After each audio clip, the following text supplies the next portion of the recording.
सुबह के करीबन 5 बजे का वक्त था। हर दिन की तरह अय्यूब ने आज भी अपने बच्चों से कहा कि बेटे पशुओं के लिए चारा डाल दो। बेटियों ने तुरंत चारा डाल दिया। अय्यूब इस बात से अनजान था कि वो दिन और वो सुबह उसकी आखिरी सुबह होने वाली।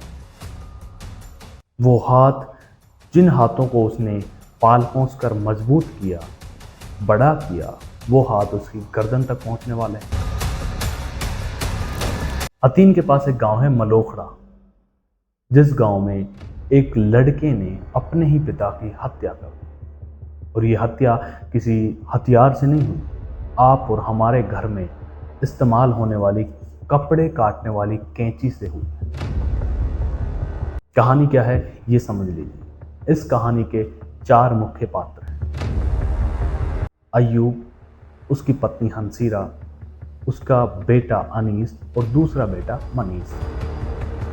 होता क्या है, सुबह करीबन 5 बजे मेवात में हर घर में पशुओं के लिए चारा डाला जाता है। अय्यूब हर दिन की तरह कहता है कि बेटे पशुओं को चारा डाल दो।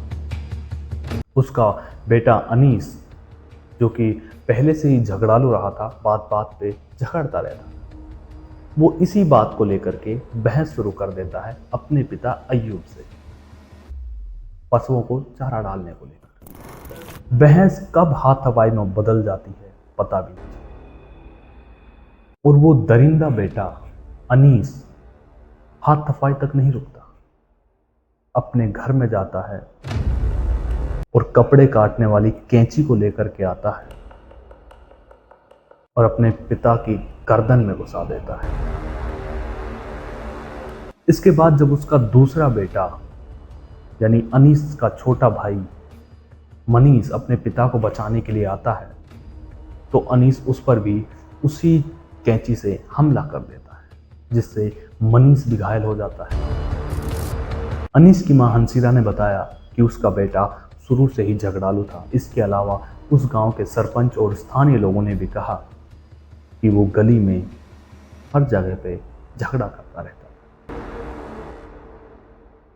जरा सोचिए, जब उसने पिता को कैंची घोंपी, अपने पिता को, तो उसने एक बार भी उस दरिंदे ने नहीं सोचा कि वो किसकी गर्दन पर वार करने जा रहा है।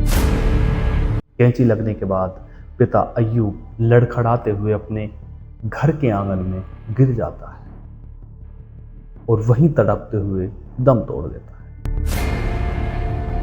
जरा ये बात आप एक बार इमेजिन करिए कि उस समय पिता अय्यूब पर क्या बीत रही होगी। वो सोच रहा होगा कि मैंने किस नाग को, किस सांप को दूध पिलाया है, जो कि दूध पीने के बाद, बड़ा होने के बाद मुझे ही डस लिया। आखिर मेवात जी कहां रहा? ये सवाल उठते हैं क्योंकि आज से महज 10 दिन पहले आप सभी ने सुना होगा कि जयसिंहपुर में एक बेटे जमशेद ने अपनी सगी मां को कुल्हाड़ी से मार दिया, कुल्हाड़ी से हत्या कर दी। आपने वो वीडियो नहीं देखा, वो स्टोरी नहीं सुनी, तो हमारे चैनल पे वो स्टोरी है। सवाल ये है कि रिश्ते क्या इतने छोटे हो गए? इंसानियत खत्म हो गई है? इस दहलीज पर खड़े हैं। कहीं ना कहीं ये बढ़ते हुए नशे के हालात हैं, जो मेवात में दिन पे दिन नशा बढ़ रहा है, उससे ये जो घटनाएं हैं दिल दहला देने वाली, वो सामने आ रही हैं। कुछ सवाल हमारे समाज पे भी उठते हैं। सवाल उठते हैं कि क्या बच्चों को जन्म देना ही परवरिश नहीं होती? उनको सही और गलत का भेद बताना होता है और उनकी परवरिश ढंग से की जाए, ये जरूरी है। जन्म देकर यूं ही छोड़ देना, फिर वो जाकर के, फिर आगे जाकर के वो बच्चे पता नहीं कौन सा रास्ता इख्तियार कर लें।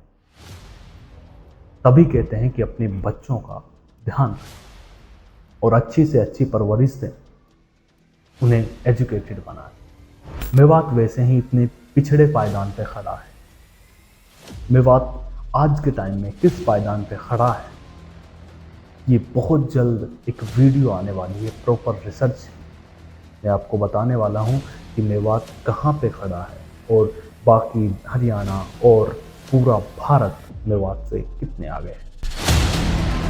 मेवात के एजुकेशन सिस्टम पर बात होगी, उसको बाय प्रूफ आपको बताया जाएगा। फर्टिलिटी रेट पर बात होगी, पर कैपिटल इनकम भी बताया जाएगा, आपको अवेयर किया जाएगा और बहुत जल्द वो वीडियो आएगा।